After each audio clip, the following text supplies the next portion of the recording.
Welcome back to Kingdom College. It's Celine, and we'll be going through the selective preparation test 30 today. So let's get started with our first text. So the title is Bushfire Weather by Jerry Kroll. This is a poem. It is mainly a comparison of the weather in rural areas and city areas. Mainly in the last stanza, we'll see the city areas stand out a bit more, but the main thing I want to highlight is the theme of the environment and like the weather and such, and the physical environment itself. So let's get started with question 1. So fingerprinting the windowsills is an example of which literary device? So this is one of the questions where I think you don't really need multiple choice. They could actually ask you something like this in the short answer. They might just say, like, identify the technique in this extract. But at the bottom right corner, I completed the extract so you guys get like a proper sentence. And so it reads, "Smog doesn't rain across the garden, smudging the birds of paradise, fingerprinting the windowsills." So the reason I did that is because, well, we're given 3 words. We have to be realistic here. It's really, fingerprinting the windowsills doesn't really make sense because we can think about a person doing that, or an animal, or maybe like anything like the environment, and we just need clarification, so we need to be referring to the text as a whole. And in case you guys haven't picked up on it yet, but English is incredibly holistic. So in this case, we're talking about smog. If you don't know what smog is like this form of air pollution. It's air pollution. It's not natural. The fact that the text is saying that smog, a non-human entity, is fingerprinting the windowsills. Fingerprinting meaning like when you place your fingerprints on the window, on the glass, it makes that mark, that fingerprint mark. That's a human-like quality. So we are giving a non-human entity human qualities, therefore it would be personification. I want to use a similar method for question 2. So what causes a string to snap on the busker's instrument? When I tried to look for the answer, I just looked for where the string snapped. And then I just looked for, I guess, the lead up of that. And so at the bottom right, we are being introduced to the wind. Remember that there is a heavy focus on the weather in the environment. In here it says, "The northeast wind, dry sweat running down the spine, belches out yellow clouds, pummeling cyclists, rocks the lucky sheep, trucks from the hills, down in the mall the dogs buskers play till a string snaps." We're just kind of being given this focus of the heat, right? It's drying. It's not just the buskers' strings being snapped. It's the yellow clouds, the cyclists, the lucky sheep from the hills. So here the focus is on the heat, and the fact that the heat was so bad, so hot, that it helped a string snap. I do understand that some people might think it's A, like the continual playing, but there's not too much focus of the dogged buskers play.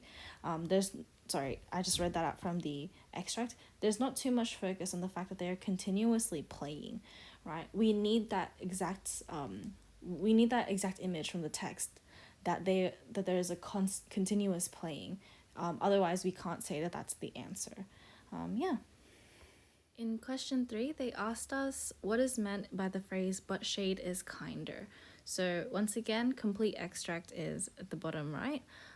Immediately looking at the A, B, C, and D options, the question is asking us what is meant by the phrase. So what is the meaning behind "but shade is kinder"? So we're not being asked to identify a technique, so immediately A and D are knocked out. We either have B and C. It is cooler in the shade, or it has more edge than the air. Now let's look at the extract I've put up. "In century heat, in the tinder dry hills, air has an edge too, but shade is kinder." So it's actually telling us that, it's not telling us C. It's not telling us that shade has a more of an edge than the air, because it's actually telling us the complete opposite. It's telling us that air does have an edge, but the shade is better. The shade is softer and kinder. That is what they mean by kinder, right?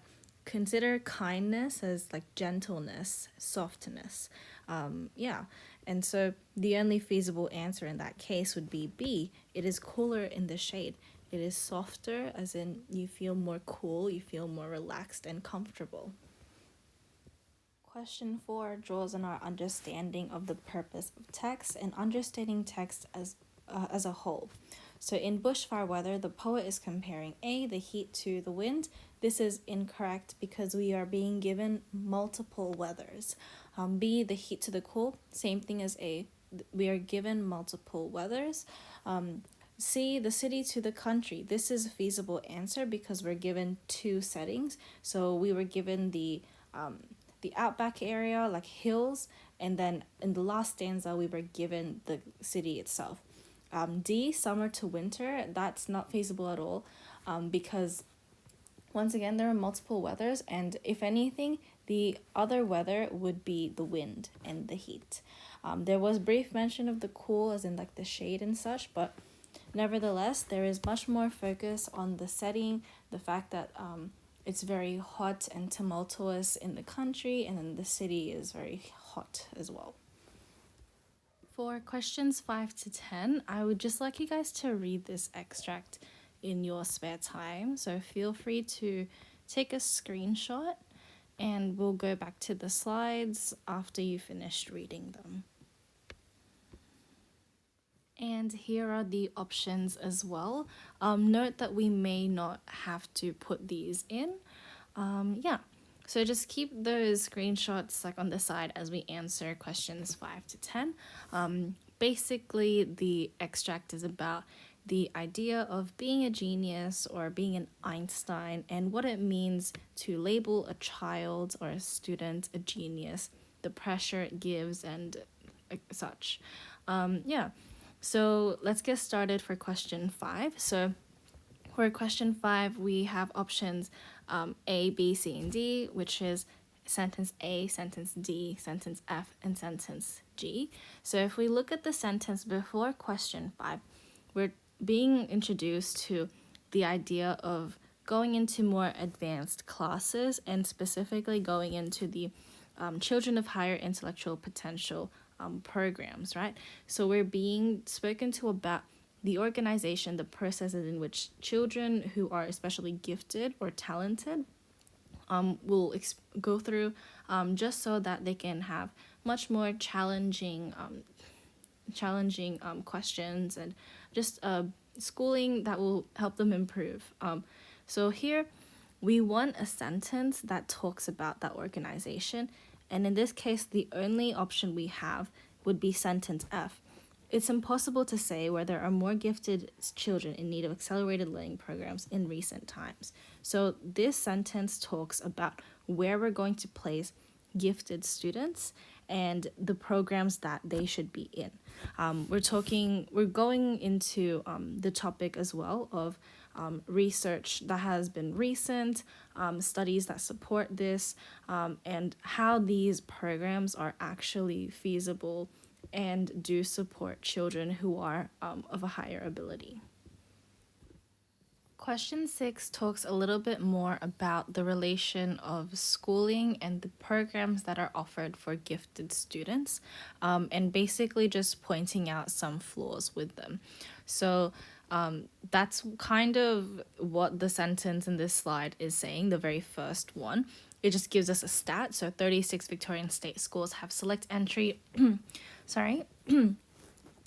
select entry accelerated learning SEAL programs that cut secondary schooling from 5 to 6 years, some of which have been in place for 10 years. So this is a program for gifted kids who could just accelerate their learning, basically. Then we have question 6, the sentence that we're going to fill in. Many government schools send children to the Gateway program, offering programs during the school term for highly able and gifted children. So we already know now in question 6 that we're going to be talking about a program and how it can be beneficial for schooling, or just maybe an introductory sentence that just flows well with the fact that we're going to talk about gateway programs for highly able and gifted children. So our options are sentence A, which is other schools have high achievers programs, and many are willing to fast track their brightest students to provide them with a more challenging curriculum.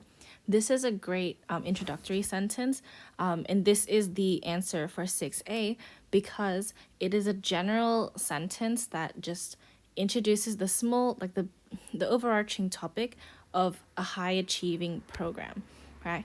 If we take a look at our other options, like C, as it stands, there is no systemic approach for gifted education. That's not really the focus here. We're trying to look at the ones that we do have right now, or at least the ones that are in place in the government schooling sector. The other option would be sentence D, which says, she says the emergence of accelerated learning is finally catering to these children. We don't know who she is, so that just simply does not make sense. We need to be introduced to who that quote unquote she is. And then E, sentence E, which is Glennis and Alsop says it's an interplay of personal experiences and genetics. Once again, we don't know who Glennis and Alsop is, so that cannot be the answer. Sorry, to clarify about Glennis and Alsop, what I'm trying to say is that we have moved on from her perspective and now we're moving on to the select programs that government schools have or are lacking, and we need a sentence that introduces us to those government programs. So we're just kind of straying a little bit away from Alsop. So that's why the answer would be A. If we look at the paragraph with question 7, we're starting to get a little bit more of Alsop's perspective alongside their own research. So the sentence before question 7, when you add in on top and bottom 3% of intelligence, the range is extended. The bottom 3% has teacher's aids, but the top 3% does not. And then the following sentences after, if their minds are left unchallenged, this will manifest itself in boys in the form of disruptive behavior. It can be harder to detect in girls as they tend to be teacher pleasers even if they are bored. So we're mainly talking about how work is not challenging enough for gifted students, and if left ignored, then these students will be disruptive or they just won't be as engaged as they are in class. So let's look at our options. For C, we have, as it stands, there is no systemic approach for gifted education. Many parents struggle to find programs in school that can enrich and enhance their children's learning without initiative on their part. So this sentence isn't a good option because the focus is the parents' input in students' education. So for option A, that shouldn't be an option for us. For option B, which is sentence D, we have, she says the emergence of accelerated learning is finally catering to these children, but many of the programs are geared towards secondary school students, leaving many bright primary schoolers in the lurch. Great. So this sentence is a great option because we know who she is, right? This adds on to the idea and the argument that primary school students that are gifted, should be given much more challenging work. So that's a great option, but I will explain why options C and D are not appropriate. So for option C, which is sentence E, Glennis and Alsop says it's interplay of personal experience and genetics that fosters high intelligence.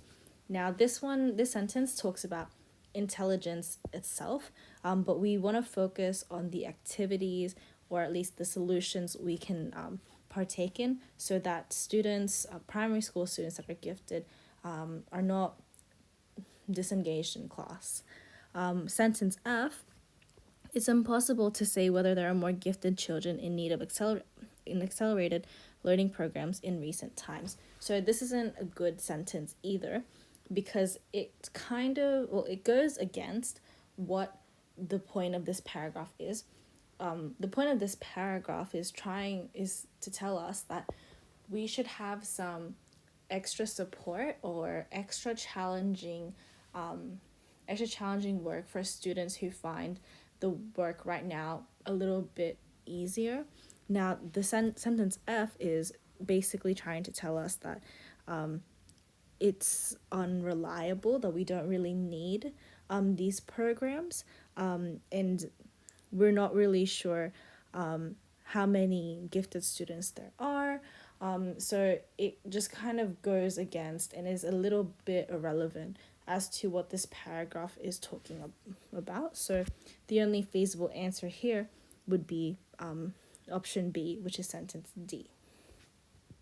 Question 8 gives us an actual example. Dominic Canal, or Canale, I'm sorry if I butchered that name, and basically their experience in their school where they're being given math problems. The only feasible option we do have here, because we're expanding on Dominic's experience, would be B, because that's the only sentence that adds on to his experience and explains it a little bit more in detail. So we already know Dominic is tackling spatial math problems, a subject usually taught at year 10 level, but we can give a little bit of more detail as to what he's doing. So his workbook is filled with pictures of cubes and hexagons emblazoned with random numbers. It looks complicated. Unfortunately, I can't go through the rest of the questions with you guys because we're running out of time, but these are the questions and the answers. Here is the last paragraph. My main point from this text would literally just be understanding the context and trying to figure out which specific sentence or specific words fit in that particular place. Other than building on your knowledge of techniques, I think context is very important because it's these little details that make your work incredibly exceptional. The structure is often the key thing that some markers look at for sophistication. So it's good to just be precise in where you put your sentences and also the words that you do choose to have. But sorry I can't go through the entire test, but please have a go in your own time, and I will see you guys next week. Bye!